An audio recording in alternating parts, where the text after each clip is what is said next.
আসসালামু আলাইকুম। আমাদের জাহাজের এখন গতি কত জানেন?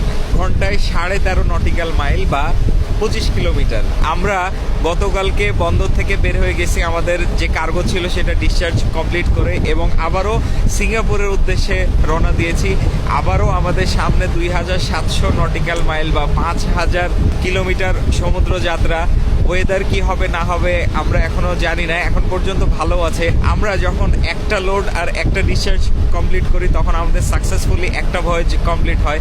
আমি জাহাজে এসেছি 4.5 মাস, এখন এই 4.5 মাসে আমাদের জাহাজ 2টা লোড আর 2টা ডিসচার্জ করছে, অর্থাৎ 2টা ভয়েজ কমপ্লিট করছে।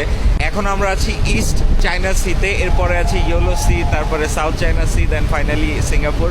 আবারও আমরা উল্টা দিকে যাচ্ছি। আপনারা যারা গত 10-15 দিন যাবত আমাকে ফলো করছেন, আপনারা দেখেছেন যে আমরা মাঝে মধ্যে কত উত্তাল সমুদ্র পাড়ি দিয়ে আমাদের জাহাজে থাকা যে পণ্য সেটা এক দেশ থেকে আরেক দেশে নিয়ে যাই। মাঝে মাঝে আমার কাছে মনে হয় যে আমরা বেশ গুরুত্বপূর্ণ কাজ করি। এর কারণ হচ্ছে, আপনি চিন্তা করেন সারা পৃথিবীতে যদি সমুদ্র পথে পণ্য পরিবহন বন্ধ হয়ে যায় তাহলে পৃথিবী অচল হয়ে যাবে। এনিওয়ে, সামনের দিকে কি হয় না হয় আমি ইনশাল্লাহ আপনাদেরকে আপডেট দিব, সাথে থাকবেন। আর যারা আমাকে প্রথম দেখছেন আমার পেজ ফলো করবেন অবশ্যই। ভালো থাকবেন, আল্লাহ হাফেজ, আসসালামু আলাইকুম।